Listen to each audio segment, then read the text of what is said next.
પહેલાં મેં સુરત 6 થી 8 ડૉક્ટર બદલાવ્યા. પછી MRI કરાવ્યો.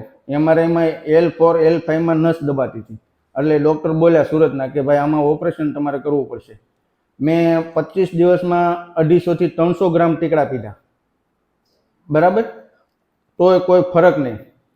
પછી मेरा सेठ है मेरी कंपनी में, वो मेरे को बोला तुम यहाँ जाओ, भरूच जंबूसर हाईवे यूनाना हॉस्पिटल. मेरा नाम नीलेश भाई नागजीभाई झड़पिया है. हूँ सूरत थी आऊँ छूँ અને અહીંયા હું આવ્યો તો એ બસમાં નહોતો ચડી શકતો, બસમાં ઉતરી નહોતો શકતો. દરવાજે ગેટે આવ્યો, 2 જણાએ મને ઉતાર્યો અને અંદર બાકડે બેસાડ્યો. ત્યાંથી મને 2 જણાએ પાછો તે અંદર પલંગે સુવડાવ્યો. પછી ડૉક્ટર આવ્યા તપાસ કરી અને 2 વખત મને મસાજ કર્યું. એટલે બહુ સારું થયું. હું આ 7 દિવસ રોકાણો છું. હું હાવ નોર્મલ અત્યારે ચાલી શકું. 1 કિલોમીટર 2 કિલોમીટર ચાલીને અત્યારમાં આવ્યો પાછો.